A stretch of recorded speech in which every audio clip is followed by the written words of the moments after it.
Estamos entrando.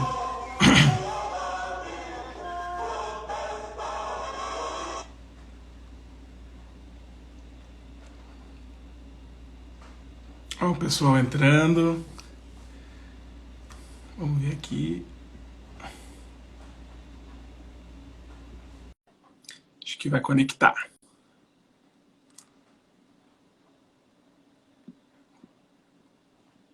O pessoal está chegando. Olá, E... Olá, Zeca, tudo bem? tudo bom, meu amigo, meu colega? Ah, coisa boa Tudo- te ter aqui, Zeca. Vou abrir aqui, Zeca, a atividade, né? Eu iniciei aqui a transmissão, já chegasse aqui. Tô com a voz um pouco arranhando, porque essas mudanças de tempo aqui do Rio Grande do Sul não são para amadores, né, Zeca? É, Tô com a voz um pouco arranhando aqui, mas tá tudo bem. Então, pessoal, o pessoal tá entrando, acenando aí na live, vão sendo todos e todas muito bem-vindos à nossa atividade aqui.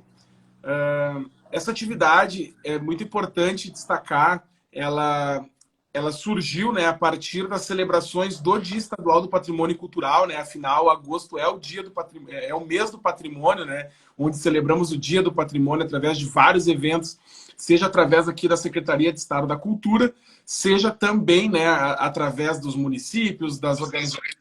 É um mês para celebrar o patrimônio cultural.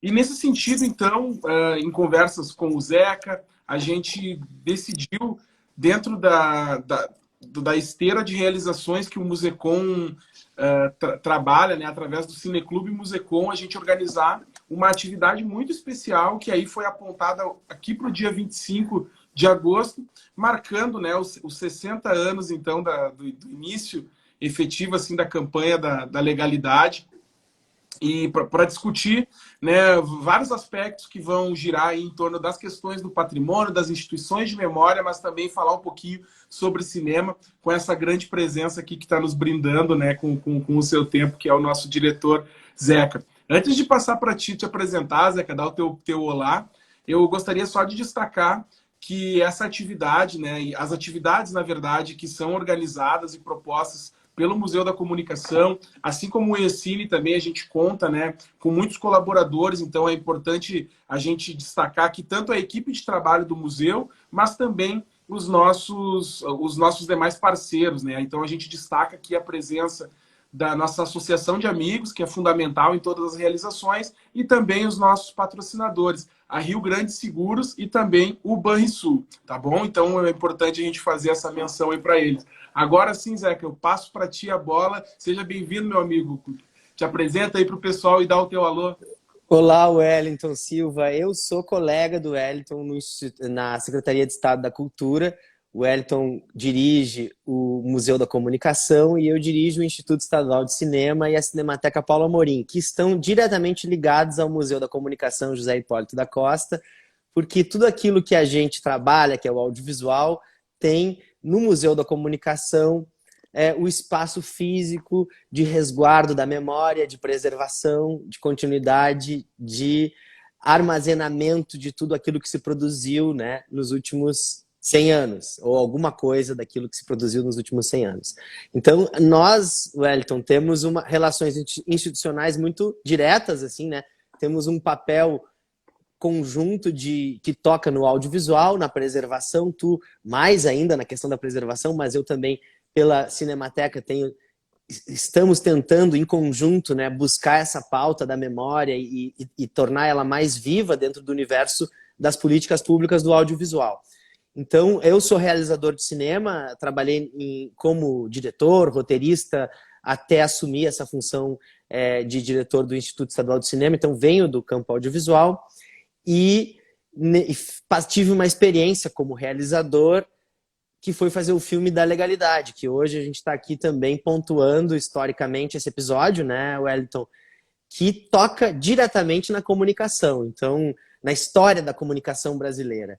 Então, acho que a gente tem diversos temas para abordar aqui, tanto a preservação física da memória da legalidade aí no Musecom, que eu pude trabalhar e contar como pesquisador para fazer o filme, quanto também todas as discussões, ou questões que a legalidade suscita em torno da comunicação, do poder da comunicação, da arma que pode ser a comunicação, o jornalismo, quando a serviço da população, a serviço da Constituição, no caso da democracia, né? No caso do episódio da legalidade. Então, Wellington, eu sou me apresentando. Hoje estou teu colega e começamos por aí. A partir desse encontro, a gente está aqui trazendo as nossas instituições para o debate, né? Para ver como que a gente pode trazer as nossas experiências pessoais para pensar como que essas instituições estão a serviço da população, dos realizadores, dos pesquisadores, né?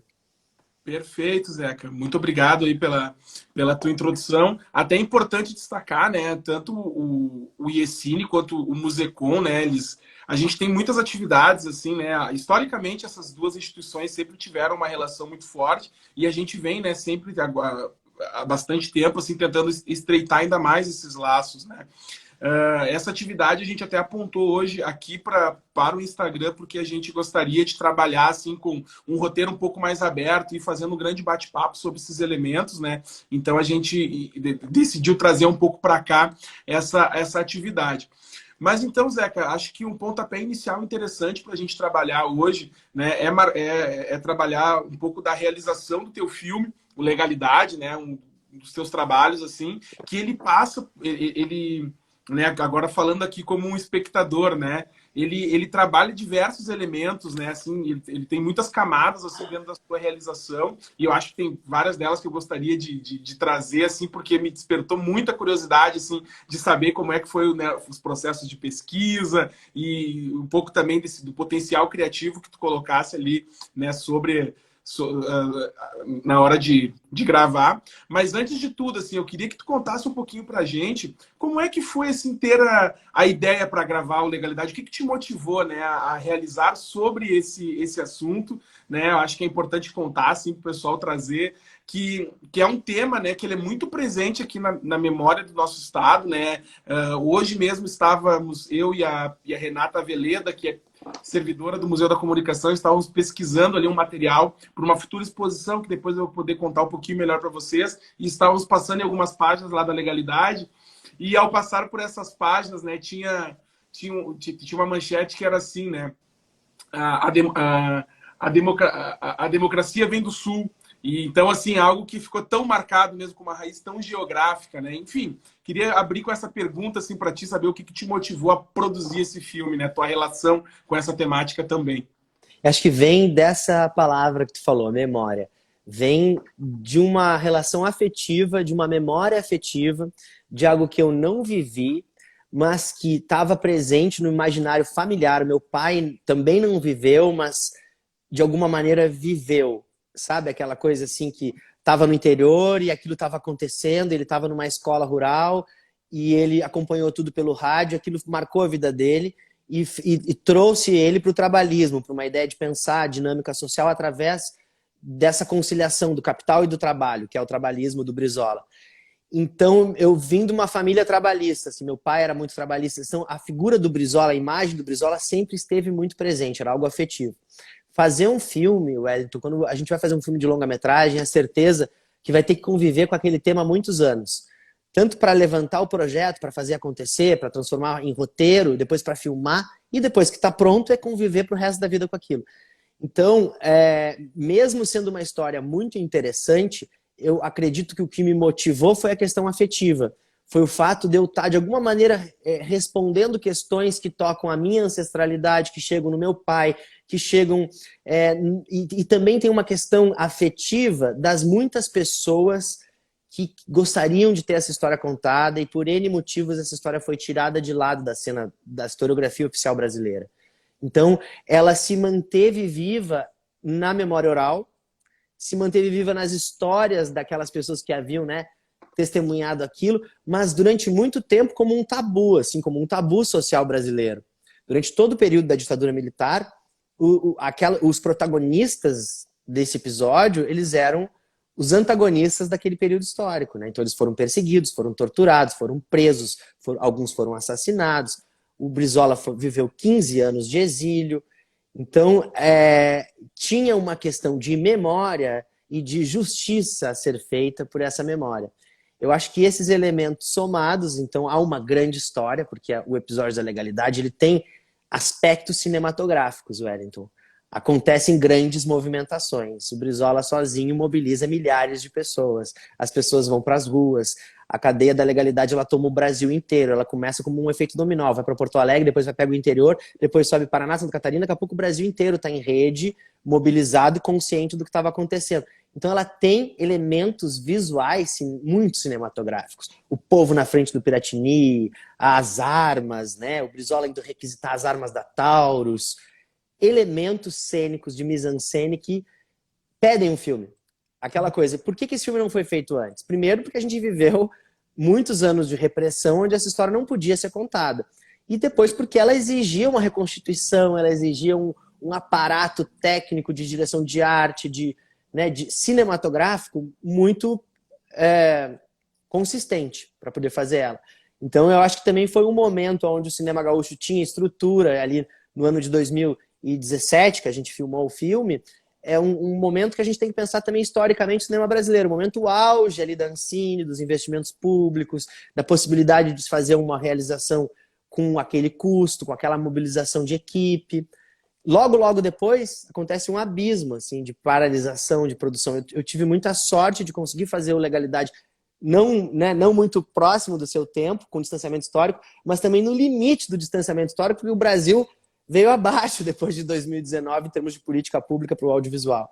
Então ele também é resultado de um momento histórico onde foi possível fazer um filme com a liberdade, sem censura alguma por parte do Estado. Em nenhum momento a Ancine ou o patrocinador, que é o BRDE, ou o Banrisul, disse que essa história não pode ser contada, porque tem um viés de uma perspectiva de um político, que é o Leonel Brizola, porque o filme assume a visão dele, né? Mas eu acho que a gente conseguir fazer um filme em 2019, ainda com a democracia, em 2017, ainda com a ideia de 16, 17, de que era possível trabalhar esse tema com liberdade, né? E aí o filme aconteceu. Tem um aspecto, né, Zé, que tu fala assim, da questão do contexto, né? E a ideia aqui não vai ser também a gente fazer um cena a cena do filme, né? Até para não dar spoiler, né? Depois temos até um convite para fazer que tá na programação aí, né, dos 60 anos da legalidade na televisão aberta, já isso pro final.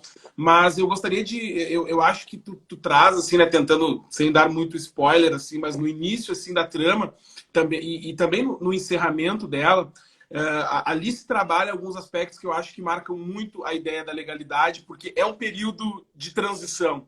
Então, né, o filme até abre fazendo menção para o episódio, que inclusive é uma efeméride, né, que é o falecimento do presidente Getúlio Vargas, né? Então que já se tinha, né, toda uma movimentação das chamadas forças ocultas, uma efervescência e algo ocorrendo, né, uma disputa, na verdade, né, que não ficava muito clara dentro do poder do poder hegemônico brasileiro, por assim dizer, né? E isso foi se arrastando, então chegamos naquele contexto de 61, onde acontece este grande episódio, que daí acho que tu coloca, né? Que tem uma participação fundamental aqui, a partir de Porto Alegre, mas que toma a região sul e o Brasil. E logo depois nós temos um outro episódio que é muito determinante dentro da história brasileira, né, que é o regime da ditadura militar, né, o golpe militar de 64. Então, além desse período de ato, que nem tu mesmo colocas, né, para se poder realizar algo nesse sentido, nós temos também muitos episódios que são muito relevantes, assim, e que acabaram bombardeando esse período, né? A gente pensar, assim, essa segunda metade do século XX, ela é recheada, né, desses elementos, assim, que são amplamente complexos, né?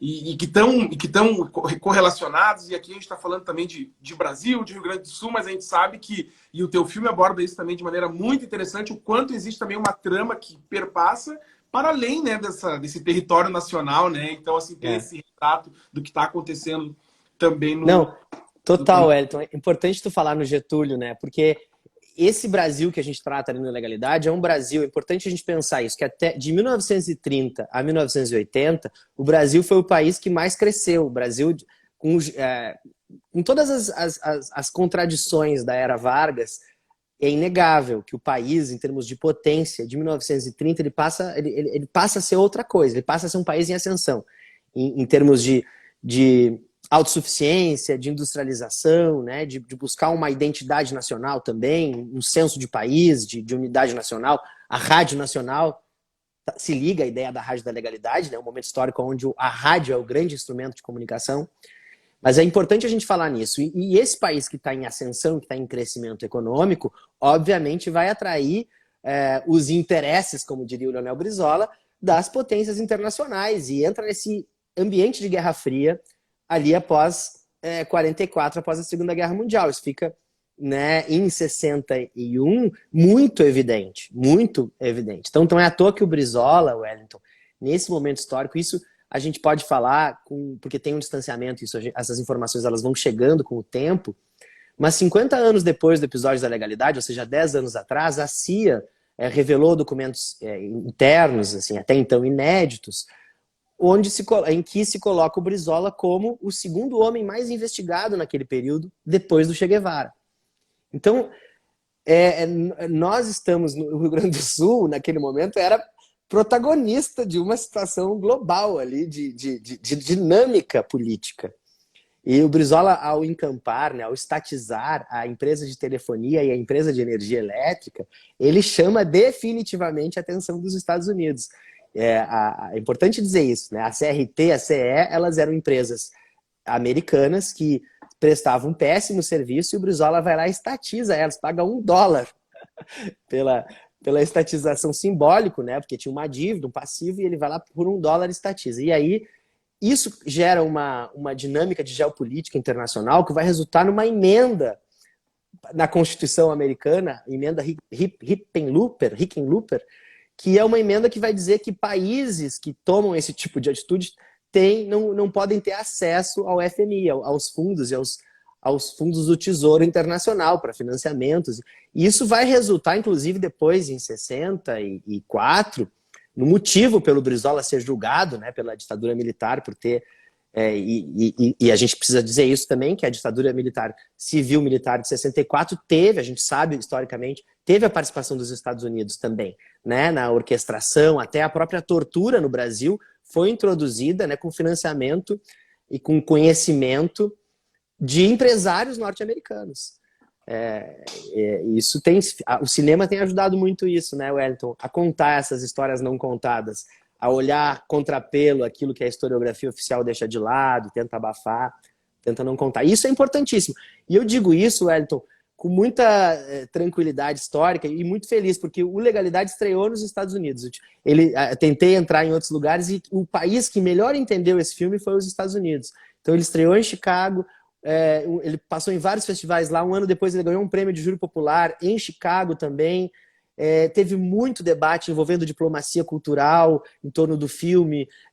O próprio Partners of the Americas, que premiou o filme, era uma entidade que lá nos anos 60 estava ali nesse contexto de Guerra Fria, que hoje está a serviço de levar cultura, né, a partir desse ambiente já estabelecido. Então é importante a gente olhar para a história sem medo, né, contando ela como ela tem que ser contada. Ela é importante para a dinâmica dos nossos países, é importante que a gente conte como isso aconteceu. E, sem dúvida, Wellington, esse episódio nos coloca nesse contexto internacional de tensões aí entre Cuba, União Soviética, Estados Unidos. E o Brizola estava aprendendo. E é muito interessante como ele era um personagem complexo, porque ele passa por tudo isso, mas, ao mesmo tempo, ele vai se juntar com essa linhagem aí do trabalhismo, do Getúlio, do Jango, que também tem a ver com a oligarquia rural gaúcha. Por mais que ele tenha esse lado de nascer de uma família muito humilde, os pais eram colonos e tal, ele também se aproxima desse outro lado, dessa raiz tradicional, né, de uma... Importante dizer, porque o Getúlio funda dois partidos, ele é a esquerda e a direita, né? Ele faz o PTB e o PSD. E o PSD. Então, o Brizola está nesse caminho aí, ele fica nessa mediação. E ele é muito isso, o trabalhista, né? Entre o capital e o trabalho, entre os direitos trabalhistas e a industrialização, né? Que ele também buscou, ajudou muito o setor industrial no Estado, mas ao mesmo tempo fez a reforma agrária, começou pela própria fazenda da esposa, desapropriou a fazenda da esposa para começar a reforma agrária. Então esse homem que vai lidando, que vai sendo pioneiro e lidando com essas contradições todas. Mas o Museu Hipólito, onde é que entra agora nisso? Vou te contar. Perfeito. Assim, Zeca, antes de essa era uma dúvida que eu queria abordar contigo, né? Que eu acredito que, na verdade, eu já sei, né? Mas a gente vai contar agora aqui na live, que eu sei que o museu entra nessa jogada.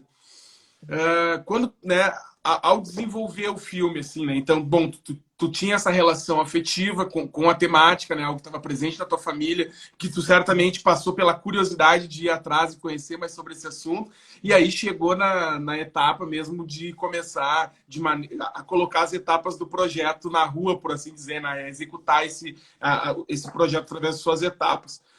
Como é que funcionou assim esse levantamento dessas informações? O que tu encontrou assim de que nem tu coloca, né? A historiografia tem um papel em cima disso, né? Então algo que já eventualmente estava produzido, mas tem muita coisa também que tu teve que fazer, né? Montar esse quebra-cabeça. E aí entra um elemento muito importante, acredito eu, tu pode confirmar isso, ou até explicar um pouco melhor, né?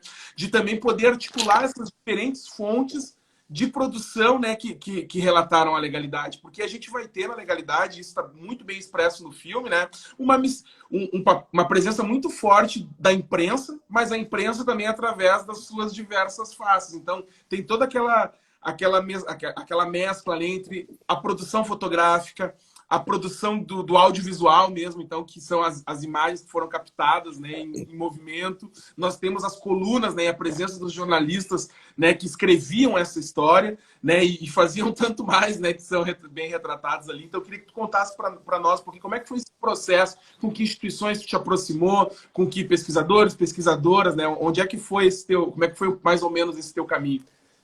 Wellington é muito. Bebi muito no Museu da Comunicação, e ele, em vários momentos, sabe, no teu acervo.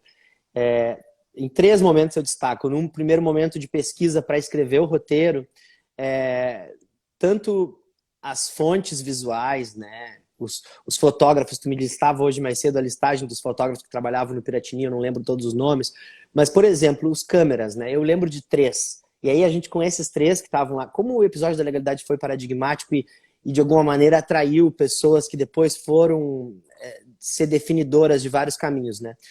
O Odilon Lopes, primeiro cineasta negro do Rio Grande do Sul a realizar um longa-metragem, ele estava cobrindo o episódio da legalidade como cinegrafista. O Luiz Carlos Barreto, cineasta aí do cinema novo, super importante na engrenagem do cinema nacional, estava cobrindo a legalidade como cinegrafista. E o Ivo Zamansky, que chega até os nossos tempos, foi diretor do IECine, inclusive, seu Ivo, fotógrafo super importante, estava na legalidade cobrindo como cinegrafista. Então, eram 400 jornalistas, mas eu pego 3 deles, e esses 3 são importantíssimos para a história do Brasil, do Rio Grande do Sul. Então, imagino que os outros também, se a gente for pegando o Tarso de Castro, né, um grande jornalista, editor do Pasquim, que foi criar o Pasquim, e muitos outros jornais, é um cara que estava lá com 16 anos cobrindo a legalidade, né, no Última Hora. O próprio Samuel Weiner, o Flávio Tavares, o Carlos Bastos, então são grandes jornalistas que depois foram trilhar sua carreira independente, mas que tiveram ali o episódio da legalidade a chave para se colocar no lado exato da história, né? Porque depois vai vir a ditadura e eles vão também enfrentar o outro lado. Mas, Wellington, a pesquisa, eu faço um registro assim, muito afetivo. A Carlinda, funcionária do Musecom, porque eu tive todo um trabalho de pesquisa nos jornais, nas fotografias, nas revistas, mas a Carlinda me levou às películas, né? E há um momento, e isso foi muito importante, Wellington, porque quando a gente escreveu a história, e quando a gente estava trabalhando no cinema, com reconstituição de época, com mobilização de gente, hoje em dia existem os recursos de 3D, de animação, de criação gráfica. E no orçamento do filme a gente chegou a compor uma perspectiva de que o filme teria, de que essas cenas todas históricas, elas seriam feitas em computação gráfica. Cheguei a planejar isso, cheguei a conceber decupagem, que é a maneira de se filmar, com fundo verde, com possibilidade de aplicação desses recursos. Mas, na medida que eu fui me dando conta e fui me deparando com acervo em película do Musecom, e a Carlinda tem um papel muito importante, porque nesse momento a gente não olhava a imagem em movimento, olhava a imagem parada naquela mesa de luz lá de cima, e ela ia trazendo aqueles rolos, limpando alguns um dia antes. Ah, Zeca, tem mais um rolo limpo, pode vir ver. Pode vir aqui acompanhar. E ali a gente foi encontrando a época, foi encontrando os anos 60. E, e isso num momento do filme onde eu ainda pude incorporar na narrativa, no roteiro. Então, se tu for assistir o filme, tu vai ver que tem transições de imagens de arquivo que se ligam com o personagem tirando uma foto, ou segurando uma câmera, ou ligando, ou sentando no cinema para assistir o filme. Ou seja, a gente foi criando situações narrativas para poder introduzir esse material de pesquisa histórico que a gente sabia que existia. E aí, compondo alguma coisa assim, vamos colocar determinado figurino que tem a ver com a imagem que vai vir de arquivo real, depois, e jogar isso. Então tem momentos, por exemplo, que a gente tem ali as cenas do palácio em que o Brizola está na sacada, e tem a cena que o Jango não fala, né? Que eles ficam, fala, presidente. Ali aquelas cenas, se for assistir, ela dura uma sequência de uns 3, 4 minutos, é um plano de figurantes contra um plano de imagem histórica. Um plano de figurantes e um plano de imagem histórica. Então é um contra o outro, criando uma confusão e aonde a gente não sabe exatamente o que é figurante, a ideia é essa, né? Criar uma... E aí tem algumas brincadeiras, porque se eu for olhar ali os figurantes, a maioria... Brincadeira, mas que acabou acontecendo, que eu chamo de brincadeira. A maioria são homens que estavam lá em 61 na rua. Tem algumas mulheres, mas tinham muitas mulheres que foram mobilizadas. Na figuração eu tenho muitas mulheres, então fica esse jogo assim, é rápido. Aquele monte de homem e aí aquele monte de mulher que eu tô colocando no filme, né? Mas aí tem essa... E aí o filme vai se tornando mais representativo também. Mas com esse jogo de passado e presente. Mas muito graças ao trabalho da Carlinda de descobrir essas raridades. E aí a gente depois vê o que daquilo ali estava digitalizado, o que já havia passado por um processo de digitalização, de telecinagem, o que precisava ser digitalizado, o que era importante se investir em 1 segundo, ou, sei lá, 30 segundos de um avião. Tem várias cenas da Varig, né? Então a gente filmava na interna de um avião locação, mas as externas são todos arquivos do Musecom, né? Do avião aterrissando em Carrasco, imagens do aeroporto de Carrasco. E aí, então, Elton, é isso. Assim, no primeiro momento, pesquisa de jornais, pesquisa de fotografia, e no segundo momento, a pesquisa de película, que me fez voltar no Musecom depois do filme filmado. Porque aí eu optei por não trabalhar com 3D, e aí o filme não tem nenhuma cena de intervenção gráfica, não tem nenhuma cena de computação, ele é todo live action, ou seja, atores em cena, figurantes e imagens reais de arquivo. Claro que aí, como tu bem falaste, com a possibilidade de manipular isso de um jeito ficcional, sem nenhum compromisso com a realidade. Quer dizer, com um compromisso da realidade, mas com um compromisso maior com a poesia, digamos assim. O que eu quero dizer com isso? Que, por exemplo, se tu assistir o filme, tem uma cena que para mim é bem emblemática de imagem de arquivo, que no filme é assim, tem a sequência deles compondo o hino. Quando eles terminam de compor o hino, a gente vê o palácio, as pessoas chegando no palácio, a multidão chegando no palácio, e a gente vê uma imagem de arquivo do Brizola sendo levantado e arrastado na frente do palácio pela multidão. É uma imagem aí do Musecom, do Brizola levantando e abanando e tal. Naquela cena, essa imagem é muito importante, porque ela dá o clímax da cena. A cena ela vai numa construção com o hino da legalidade, em violino. E quando chega... Eles levantam, levanta o Brizola. Essa imagem de arquivo do Brizola sendo levantada não é da legalidade. Essa imagem de arquivo é do último dia do Brizola como governador, ele deixando o palácio e a população levanta ele. No dia da legalidade, ele estava tão tenso que estava cheio de gente lá na frente, mas ele não ia lá na frente se refestelar, ele estava lá no fundo do porão. Mas para o cinema, era muito importante ter uma imagem do Brizola sendo levantada. Então o filme ele faz essa brincadeira de usar imagens daquele período histórico e colocando nesses dias da legalidade. Aqui, Zeca, quem fez a pesquisa de imagens desse arquivo? A gente teve a Tainara Fraga comigo, que é a pesquisadora da Unicinos na época, uma estagiária trabalhando, e a Carlinda. Como que é o sobrenome da Carlinda, Wellington? Carlinda Fischer. Que é uma pessoa da história do Musecom, né? A pessoa que durante muitos anos cuidou da preservação. Não sei se ainda está aí, acredito que já tenha se aposentado. Ela se aposentou em 2019. Início de 2020, na verdade, janeiro de 2020. Ela é uma profissional especializada, ela chegou a fazer vários cursos, né, na Cinemateca Brasileira, e uma pessoa muito responsável pelos arquivos aí do Musecom. Foi a pessoa que me levou a esse material de película que acabou entrando no filme. A Carlinda, ela tem a formação dela na área da história, né? Ela é doutora em história, mas por conta de trabalhar no Museu da Comunicação, ela se especializou muito dentro da área de cinema, né? Então, como o Zeca colocou, assim, trabalhou por mais de 25 anos no Musecom, né? E durante esse tempo fez inúmeras formações, participou de redes, né? E se aprofundou mesmo nesse trabalho né, com as películas cinematográficas mesmo, né? Alguém assim que a gente tem com muito carinho aqui, né? Tem o carinho muito. A memória, né, do audiovisual gaúcho deve bastante também à figura da Carlinda, né? Assim como tantos outros e outras, mas ela é muito importante mesmo. Zeca, e esse é um elemento muito interessante que tu traz, assim, que eu acho que assim, né? Tentando, né, fazer um elogio bem meu assim para ti, que muitas vezes quando alguns filmes eles optam, né, alguns diretores ou diretoras optam em retratar um fato histórico, né, através da ficção. Então eu acho que isso que nem tu coloca, né, te possibilita a trabalhar essa trama de uma outra forma, né, do que fosse somente uma lente documental, né, uma espécie de documentário. E eu acho que fica muito, que mescla muito bem, né? Tu citou alguns momentos em que tu faz essa rima e essa mescla entre o que é arquivo e entre o que está sendo produzido, né? E isso, assim, realmente funciona muito bem dentro do processo da imersão no filme, porque às vezes passa desapercebido.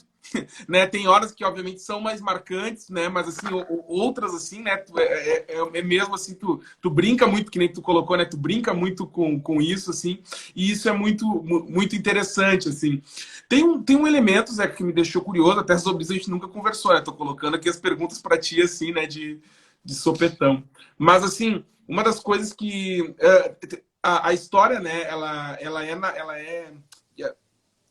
Ela desenrola, né, dentro da trama através de alguns eixos, né? Então tem o eixo dos jornalistas, tem o eixo também do presente, entre aspas, né? Porque o filme é de 2019, mas do início do século XX, então, que é essa busca pela memória dos pais.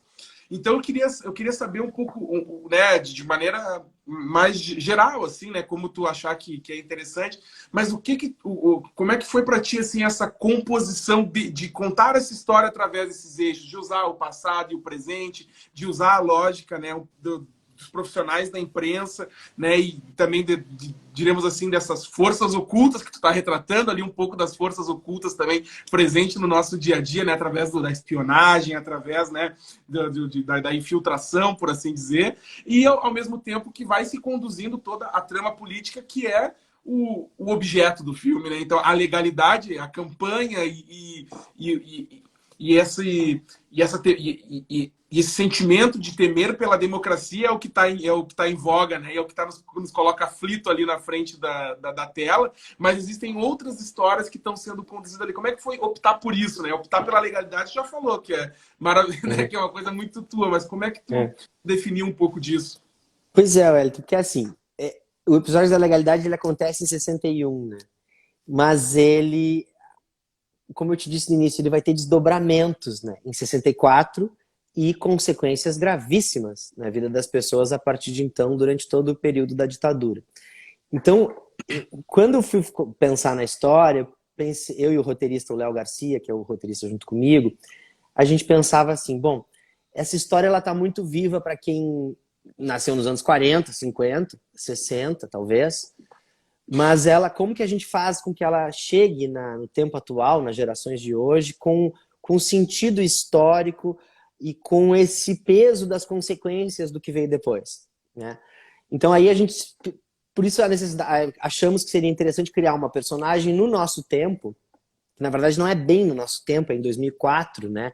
Que é no último ano de vida do Brizola, e que essa personagem, de alguma maneira, chegasse ao nosso tempo tocada ou com consequências daquele episódio, né? Transformada pelo episódio da legalidade.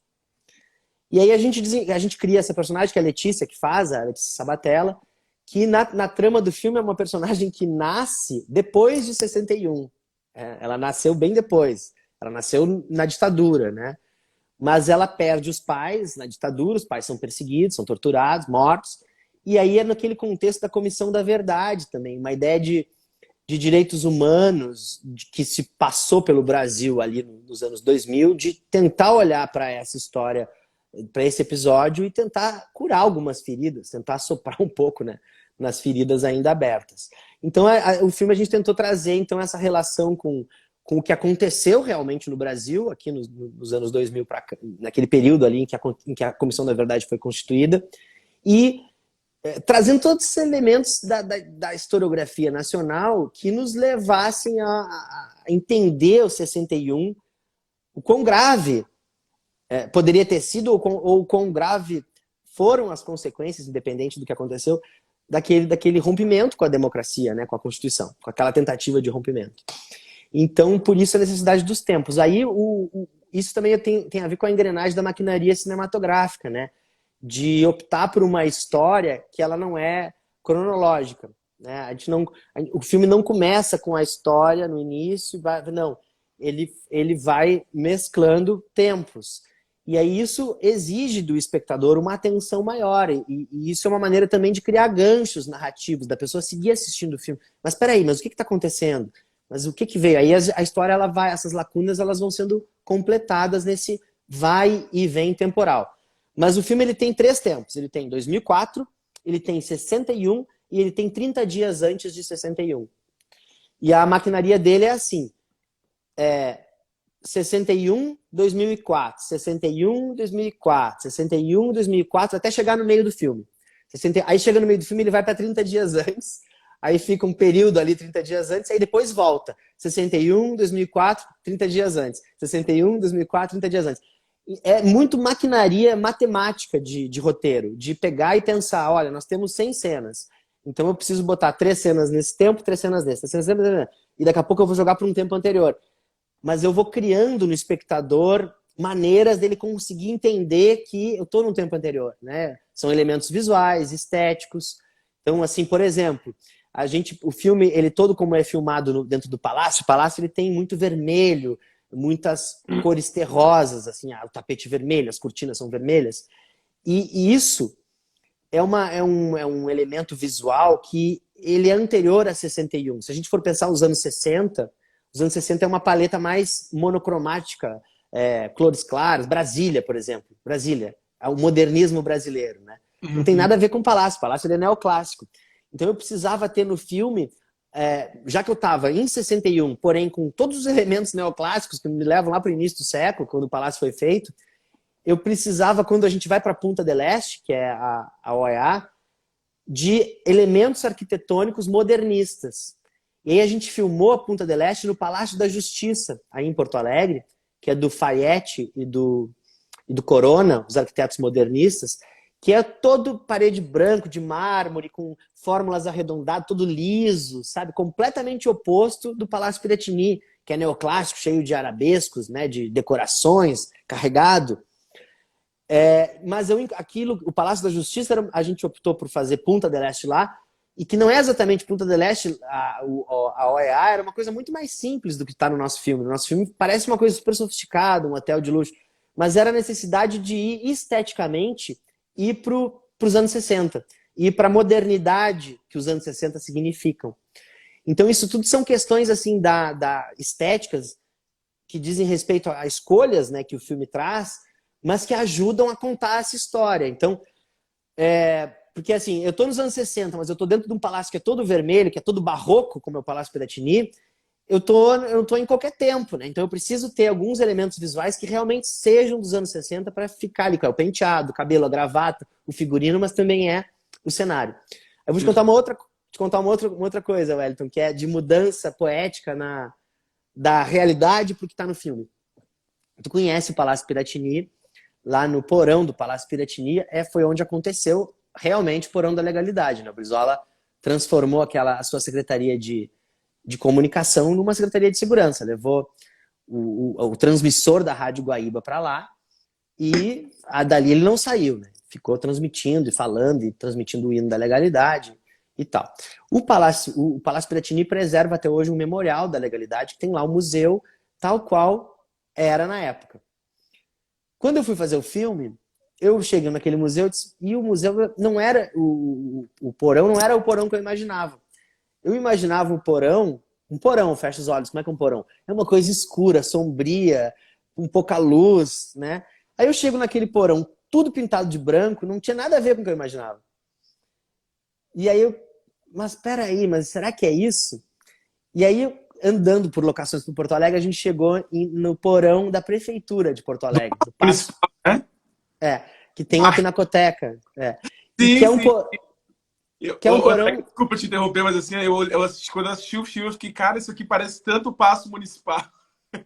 E eu tava com as duas diretoras de arte, né, que fizeram a pré-produção, a Gilca e a Yara, com um amigo cenógrafo meu, com a diretora de arte do filme, Adriana Borba, e eles queriam fazer uma cenografia, porque eu não me convenci que o porão lá do Palácio servia. Eu falei, esse porão tá muito claro, ele não é, visualmente, é um porão claustrofóbico lá, o porão do Palácio, mas ele não tem essa, parece que eu tô numa salinha, num escritório, não parece que eu tô num porão. O porão real do palácio virou a CIA, virou a cena da CIA, eu fiz lá no porão do palácio. Olha como a geografia cinematográfica exige outras coisas. E quando eu descobri o Paço Municipal, lá, a Pinacoteca, com os arcos aí, Wellington, tem o porão ele é todo em arcos romanos, né? Sim. E aí, olha só a viagem da loucura toda. É muito uma viagem, a gente vai fazendo relações assim, para poder chegar e justificar para a equipe inteira que o porão não vai ser o porão do palácio, vai ser o porão do palácio. Se a gente for olhar a Catedral de São Miguel das Missões, no Palácio Piratini a gente tem um painel lá do Locatelli que conta ali alguns colaboradores que fizeram a formação do povo gaúcho, né? Tem algumas lacunas, faltam algumas coisas, mas tem ali alguns. E ele começa pelo indígena. Lá em cima ele bota a Catedral de São Miguel das Missões, e ela tá lá, é uma arquitetura super icônica do Rio Grande do Sul, do Jean Batista Primoli. E o Primoli é um arquiteto que vai trazer os arcos romanos para essa arquitetura barroca jesuítica guarani. E eu tenho uma viagem, e para mim é muito claro isso, que o Jango e o Getúlio só foram, olha, eu vou viajar longe aqui, só foram o que foram, só se tornaram presidentes do Brasil e com a compreensão de justiça que tiveram e de país que tiveram, porque nasceram em São Borja. E São Borja é um dos 7 povos das missões. Então, São Borja é uma cidade que há 400 anos atrás fazia a reforma agrária. Não é à toa que o Jango foi fazer lá as reformas de base, aí veio o golpe militar que tentou fazer a reforma agrária. Mas São Borja fazia 400 anos atrás. São Borja era uma cidade há 400 anos atrás que meninos e meninas estudavam. Durante 150 anos, meninos e meninas estudavam. E São Borja não participou da Guerra Jesuítica. São Borja não foi dizimada como São Miguel das Missões. São Borja, inclusive, alguns anos depois da Guerra Jesuítica, é lá que acontece o julgamento de Sepete Araju. São Borja era a capital jurídica dos 7 povos das missões. Cada povoado tinha uma característica. São João Batista fundia ferro. São Cosme e Damião observava as estrelas. São Borja era a capital jurídica, tinha as leis, as legislações. Então, é nesse caldo cultural que vai dar Getúlio Vargas. Não é à toa, que as coisas são como são. Nesse caldo cultural que vai nascer João Goulart. E é nesse caldo cultural que o Brizola vai beber. Então, no filme, que é um filme além do Brizola, mas é o Brizola conectado com o passado. Eu sempre dizia isso para a equipe. Gente, o Porão não é o Brizola em 61. O Porão é o Brizola voltando como um tatu para dentro da terra, voltando à sua essência, à sua origem. É o Brizola sendo missioneiro. É o Brizola sendo Jango, é o Brizola sendo Getúlio, é o Brizola sendo barroco. Então, é uma viagem isso, né? Mas a direção de arte comprou essa ideia e o nosso filme tem isso. O nosso filme ele é um filme onde o porão é o porão barroco jesuítico guarani, com arco romano, que nos leva lá para esse passado de reforma agrária, educação para todos, capital jurídica. Tem um elemento que tu citou, assim, Zeca, que muito legal, assim, essa tua fala agora, sim, mas só, retomando ali na parte que tu colocou ali da questão dos tempos também, né? Eu achei uma coisa que eu achei muito interessante, assim, que também trabalhar, né? Foi algo assim que fiquei, né, refletindo depois de assistir o filme, que foi assim também o quanto, né, a gente trazer essa memória à tona e muitas vezes, né, tensioná-la, né?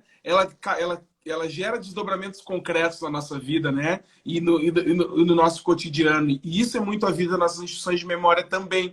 Então, a personagem, né, que vai atrás, ela sabe, né, que teve os pais desaparecidos, né? Provavelmente mortos, enfim, na ditadura, mas ela não sabe quem eram, né? E até ela, logo no início do filme, descobre, mas ainda não tem muitas peças faltando naquele quebra-cabeça, né?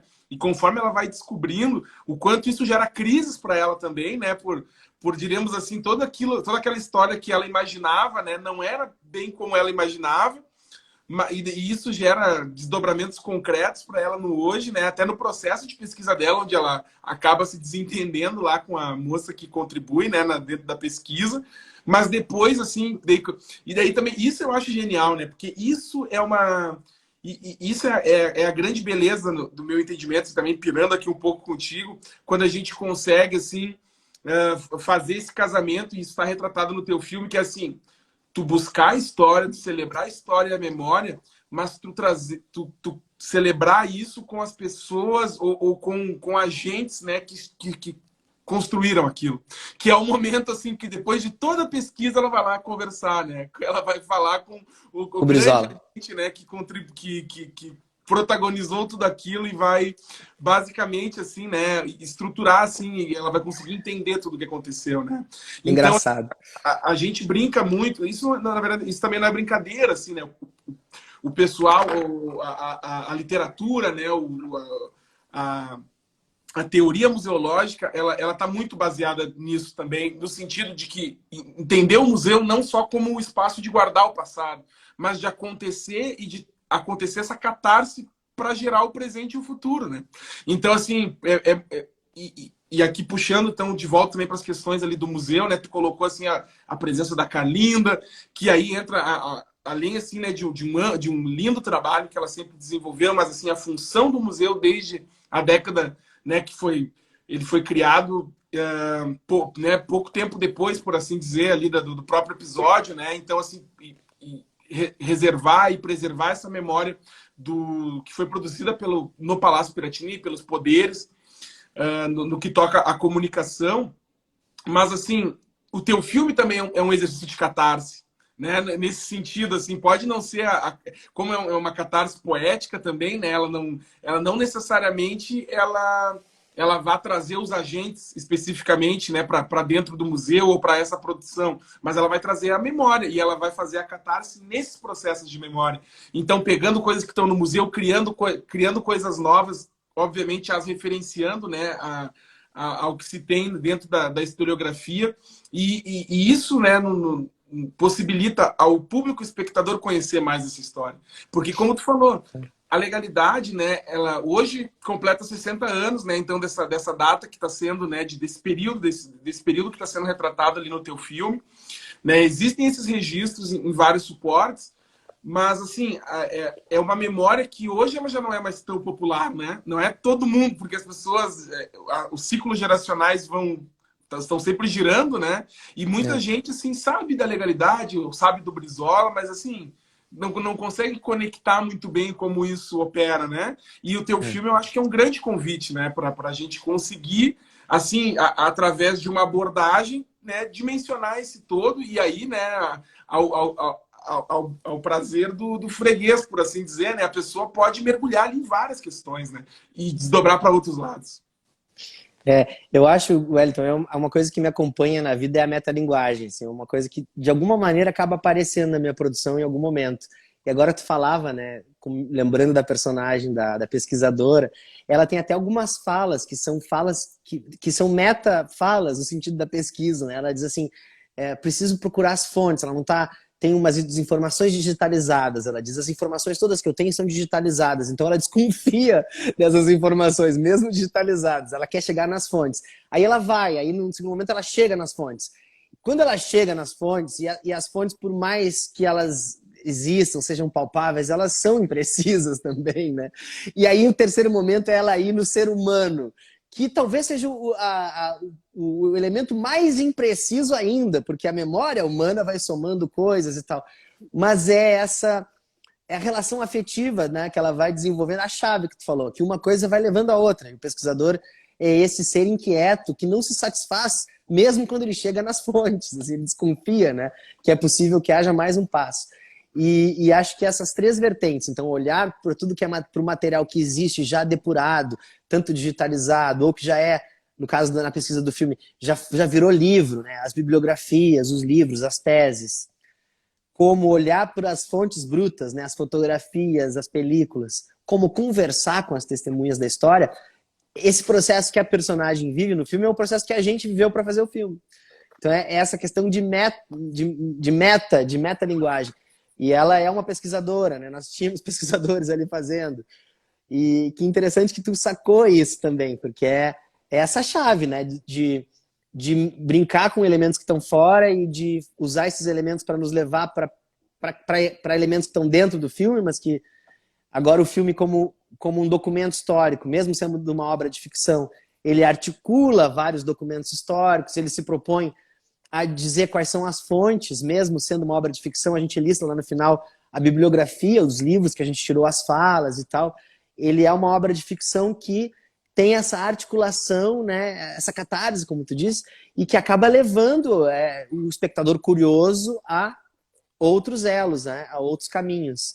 E acho que deve ser essa função também, né, de uma obra de arte, de um filme. Ele não é algo definitivo, mas ele é definitivo ao mesmo tempo, né? Como obra poética, como um poema, ele se dá por inteiro, mas ele suscita emoções, sentidos, curiosidades que são inesgotáveis e que aí o museu é peça para saciar essa fome de saber, né? De interesse. Então as coisas se ligam. Não, e assim, tu tocou nesse ponto da poesia, né? Eu acho que a poesia está muito destacada no filme, né? Assim, nossa, Zeca, eu gosto muito do filme, assim, não é porque eu tô conversando contigo aqui, mas tem os elementos, né? Acho que a música, tu traz o elemento da música, né? Assim, desde a música sendo reproduzida nos momentos que é o hino da legalidade, ou as músicas da época mesmo, mas tem também o ato do cantar, né? Da boemia, tem, assim, dos costumes, né? E também das reflexões, né? Os personagens, eles têm diálogos, né? Que perpassam muito, né? Questões. Imagina, né? Todo um momento, assim, né? Um momento assim É muito se acabando literalmente, né? Assim, o Brizola lá 7 dias sem dormir, né? Enquanto assim uma caminhada pela Rua dos Andradas, né? Pela Rua da Praia ali, parando ali na Igreja das Dores para discutir assim, né, questões poéticas assim, né? E isso é muito interessante. E isso é muito Porto Alegre também, né? Assim, o quanto isso ainda é a Porto Alegre de hoje, né? Assim, tu andar pelo centro histórico, né? O museu está inserido ali, o IECine, né? Dentro dessa casa da Casa de Cultura Mário Quintana, está inserido também nesse total. circuito, né? Não, a Porto Alegre, o filme todo, né? A gente não precisou fazer muito para compor essa visualidade da época, porque Porto Alegre ela preserva, tem um conjunto arquitetônico no centro histórico que é muito bonito, né?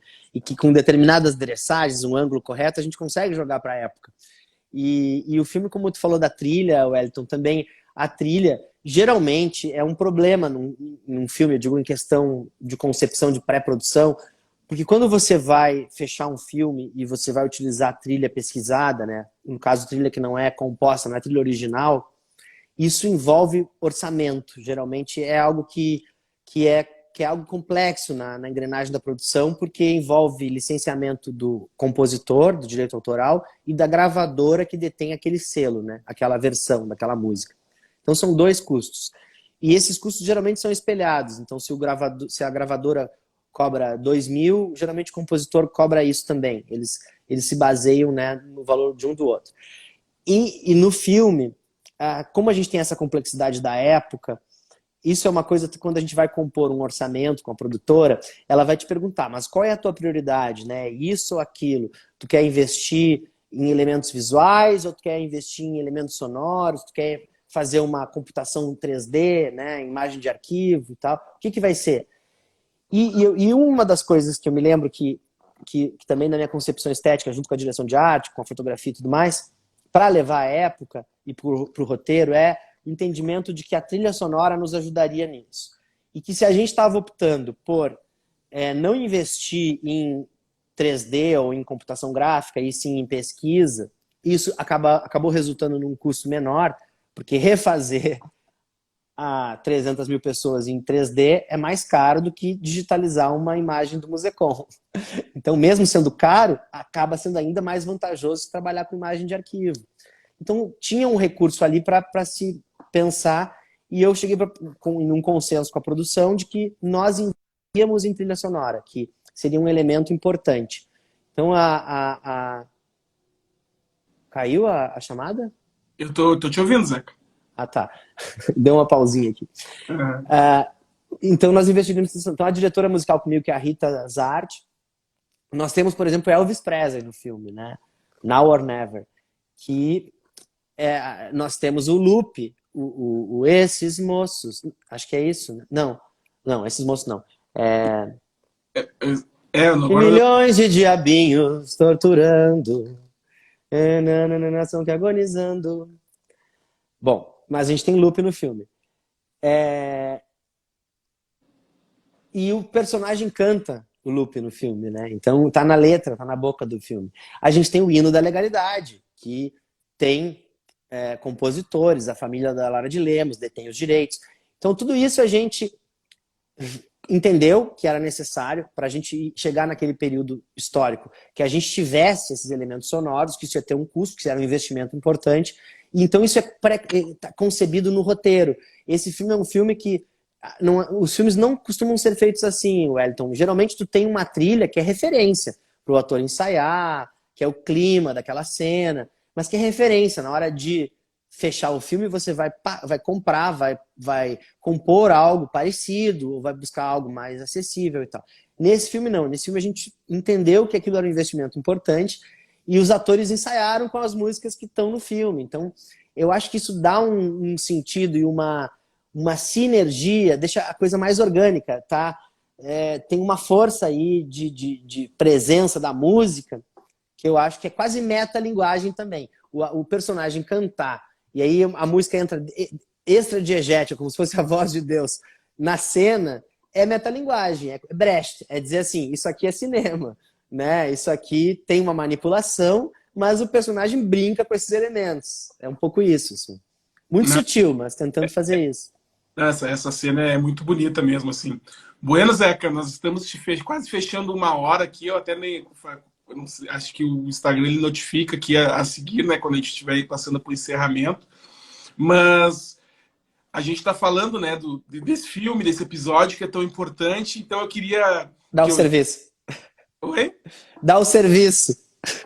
Exatamente. Não, eu queria te perguntar, se queria que tu contasse para nós aí, e para todo mundo que está nos assistindo, né? Como é que as pessoas conseguem assistir aí o Legalidade, né? Eu sei que tem uma coisa boa essa semana para acontecer.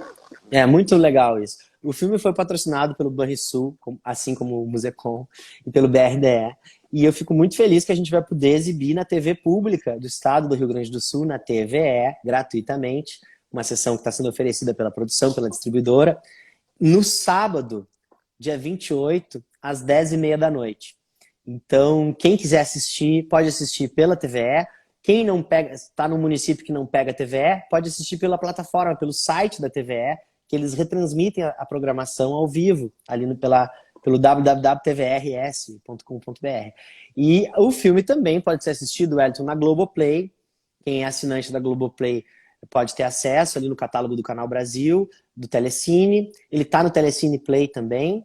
Tá no Canal Brasil Play, tá no YouTube Play, dá para entrar no YouTube, paga uma pequena taxa e acessa ele, no Apple TV, no Vivo, no Vivo Play, no Oi Play e no Claro TV. Tá em vários lugares. Sim. Não, muito, muito bacana. Inclusive, eu contratei recentemente ali para poder assistir. E para quem também tiver dúvida, pode botar assim no Google, assistir legalidade e aparece aonde ele tem para comprar, né? Nas plataformas, tu consegue clicar e comprar ali, tem várias plataformas. Mas assim, eu acho que né, todos e todas aqui, mais do que convidados para no dia 28 conferir na nossa TVE, né? Essa exibição pública aí é muito importante, né? E a TVE, mais uma vez, assim, uma outra unidade, a gente falou de Musecom aqui, falamos de ESI, né, Zeca? Mas temos aqui a nossa TV, Maravilhoso.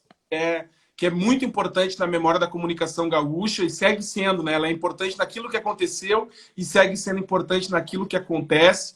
E esse, sem dúvida, né, é mais um episódio aí que reforça, né, a distribuição aí desse filme tão importante. Até também destaco que eles estão com uma programação bem especial, né, que, para além do filme, né, que já é um grande marco, né, a exibição do filme, eles organizaram toda uma programação especial para esses 60 anos da campanha da legalidade. Hoje, Inclusive, ontem à noite saiu um programa, né? Eles com convidados, então eles estão trabalhando vários elementos, assim. Eles até convidaram um dos locutores, que foi locutor da Rádio Legalidade, para estar lá no programa. Eles compuseram com o acervo do museu também. A gente emprestou um microfone Astatic para eles, que é um microfone que circulava bastante naquele momento histórico. Então, né, fica o legal. convite para conferirem também a programação da TVE, né, que é muito bacana e está muito bacana para quem quiser conhecer mais sobre a legalidade. Então, Zeca, passo para ti agora para tuas considerações finais. Tu quer deixar um recado, quer tratar mais algum assunto? A bola está contigo. Não, convidar as pessoas a conhecerem o Musecom, que tem um arquivo maravilhoso, que sem dúvida abastece a alma da gente. Tem fotografias, tem periódicos, jornais, revistas.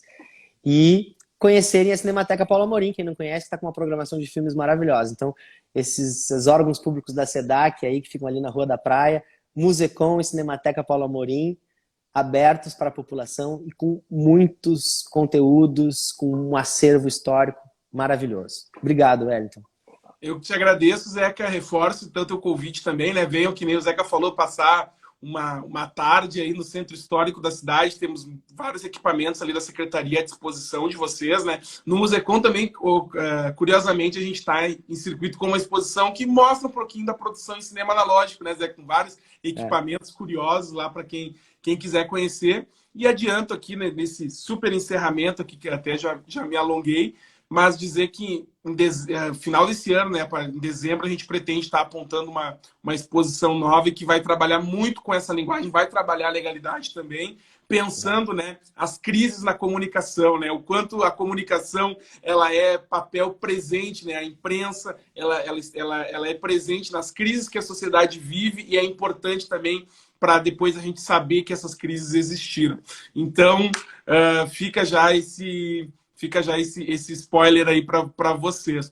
Pessoal, muito obrigado para todo mundo que assistiu. Para quem não vai, o programa vai ficar, essa live vai continuar disponível aqui no Instagram, né, no nosso IGTV e depois, né, provavelmente essa semana ainda deve entrar lá no nosso canal no YouTube, né, o YouTube Musecom, que vocês vão poder conferir, né, sempre que quiser, para pegar todos esses elementos aí que o Zeca trouxe, que foi uma aula de cinema, né, para quem quiser também, quem trabalha com produção audiovisual, certamente ouvir o Zeca é uma aula para a gente.